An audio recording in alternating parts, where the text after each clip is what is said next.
কালকে রাত আনুমানিক প্রায় 8টার কাছাকাছি আমাদের এই সিগন্যালটা ধরা ছিল। তো সিগন্যাল ধরা অবস্থায় দেখি যে একটা প্রাইভেট কারের ভিতর থেকে এক ভদ্রমহিলা অনেক জোরে চিৎকার করে কান্না করছে এবং অনেক জোরে শাউট করছিল। তো আমি বুঝতে পারলাম যে হয়তো এখানে ছিনতাই বা এরকম কোনো কিছু একটা ঘটনা ঘটেছে। তো আমি ওই প্রাইভেট কারের কাছাকাছি আগায় যাচ্ছিলাম। তো সঙ্গে সঙ্গে দেখি যে এক ছেলে আমাকে দেখে অনেক দ্রুত দৌড়ানোর মতো করে সে পালায় যাওয়ার চেষ্টা করছিল। তো আমি যখন কাছে গিয়ে দ্রুত বুঝতে পারলাম যে এখানে একটা ছিনতাইয়ের ঘটনা ঘটেছে।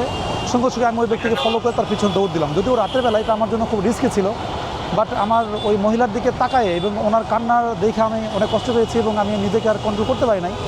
আমি ওই ছেলেটার পিছনে আমিও দৌড় দিয়েছি। তো আমাকে দেখে সে খুব দ্রুত পালাচ্ছিল, আমিও তার দিকেই ধরার জন্য দৌড়ে যাচ্ছিলাম। তো অনেক কষ্ট করার পরে অনেক দূর যাওয়ার পরে কিছু পাবলিক আমাকে হেল্প করেছে। হ্যাঁ, ওই স্থানীয় কিছু লোকজনের সহায়তায় গ্রেপ্তার করতে বা তাকে ওকে আটক করতে আমি সক্ষম হই। পরবর্তীতে আমি ওই স্থানীয় লোকজনের সাহায্য নিয়ে আমি ওনাকে গ্রেপ্তার করার পরে ওনার বডি সার্চ করে ওনার কাছে কিছু টাকা প্লাস হচ্ছে এই ওনার স্বর্ণের কিছু জিনিসপত্র পেয়েছি।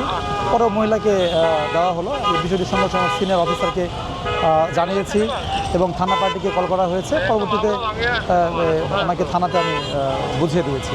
তবে আমার একটা মেসেজ হচ্ছে যে আমরা তো সার্জেন্ট, রাস্তাঘাটে সবসময় ডিউটি করি। তো আমরা দেখি যে এই সমস্ত এলাকা যেগুলোতে বেশি যানজট হয়, লোকজনের সমাগম বেশি হয়, এই এলাকাগুলোতে এই টোকাই ছিনতাইকারী খারাপ লোকজনেরও বেশি আনাগোনা হয় আর কি। তো এরা সাধারণত ছোটো বাচ্চাদের, মেয়েদের কানের দুল গলাচ্ছে, বিভিন্ন লোকের হাতের পার্স, মানি ব্যাগ এগুলা হরহামেশাই ওরা ছিনতাই করার বা চুরি করার চেষ্টা করে। তো এই জায়গাগুলোকে অবশ্যই আমাদের যা সাধারণ জনগণ পাবলিক চলাফেরার সময় অবশ্যই সতর্ক থাকা উচিত। তো আশা করি সকল সতর্ক হবেন এবং এই সমস্ত অনাকাঙ্ক্ষিত পরিস্থিতিগুলো এড়ানো তাহলেই সম্ভব।